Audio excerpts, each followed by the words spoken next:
Before starting this lecture, you should have mastered functional groups, you should have covered carbohydrates, you should have covered lipids, because now we're going to talk about nucleic acids. These are the information molecules. So these are responsible for information in the cell. And the polymers are called nucleic acids, and you may have heard of a couple of those, DNA and RNA. So DNA stands for deoxyribonucleic acid, and RNA stands for ribonucleic acid. So right in the name, you can tell that the monomers, nucleic acids, is right in the name of these polymers. Ribonucleic acid, deoxyribonucleic acid. The monomer here is a nucleotide. And so that sounds a lot like nucleic acid, so you need to remember the names of the example polymers, DNA and RNA, and that's going to guide you, because you remember Na stands for nucleic acid. So that's going to guide you when you're lost and confused on exams. Remember DNA, deoxyribonucleic acid, the nucleic acid is the polymer, the monomer is the nucleotide. Okay, so you're not going to be responsible for drawing the structures of these. It's a good idea to practice drawing the structures so that you can really get the structure in your head. But all nucleotides are made of a sugar and a phosphate and a base. So this is why it's important to cover carbohydrates before you cover this topic, because otherwise you'd be a little bit lost. So here's a little poem for you guys to remember.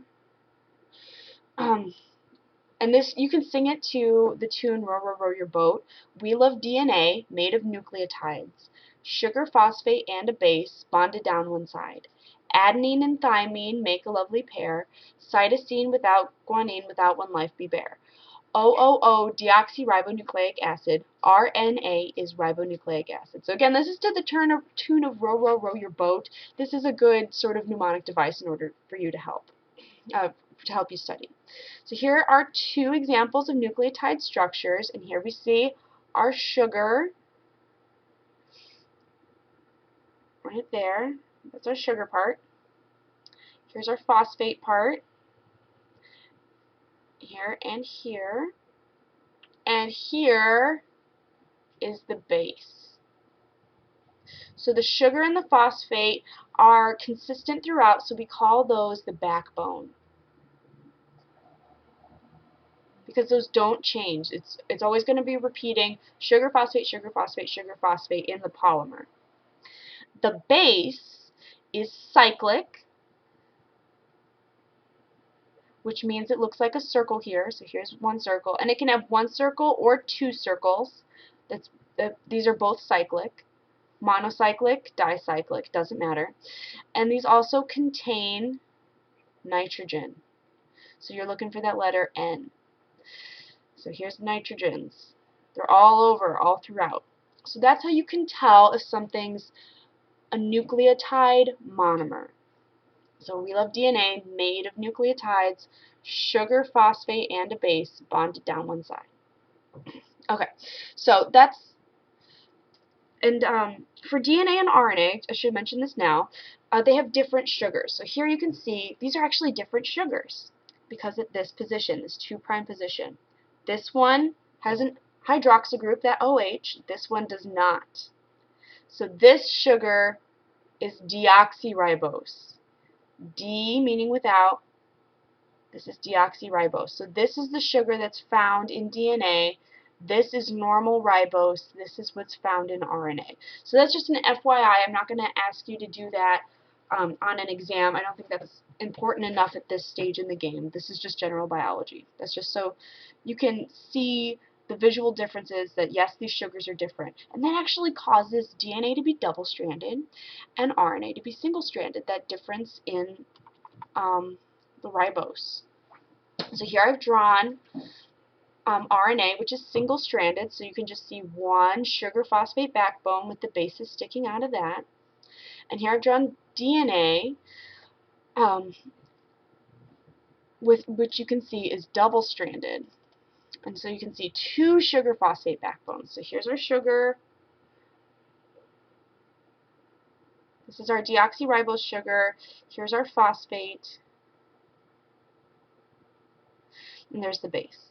So these bases can have one cycle or two cycles. The bases used in DNA are adenine, cytosine, guanine, and thymine. So if you just understand the letters here, A, C, G, and T, I'll be thrilled. You don't have to spell it out. In RNA, so because the sugar is ribose, it is one-stranded. It's got this OH group on the sugar here, different sugar than DNA. And the bases are different too. So the bases here are adenine, cytosine, guanine, so those three are the same as in DNA. But here we have uracil instead of thymine. And structurally these two are really, really similar, and we'll work on that in class. And as you can see, this makes one strand and this is two strands. So this is generally what it would look like. RNA, sugar phosphate backbone, bases sticking off, they can stick off this way, these bonds can twist around, bases stick off in either direction. DNA, should mention, also has this hydrogen bonding between the bases. And so A pairs with T with two hydrogen bonds, C pairs with G with three hydrogen bonds, and we're going to model that during class. So you'll actually be able to see these interactions, so don't worry about that. So these hydrogen bonds, these weak bonds, actually keep the two strands of DNA together. And as we see in exam 3, we're going to these bonds are easily broken so that we can actually copy the DNA. So the structure of DNA really, really lends to its special function. And the function of both of these molecules, both DNA and RNA, is for information. And that's why they have the nucleotide bases. And so here's one monomer, one nucleotide. Here's one nucleotide. Made of nucleotides, these are used for information. So, great quiz question would be about the differences between DNA and RNA, don't you think?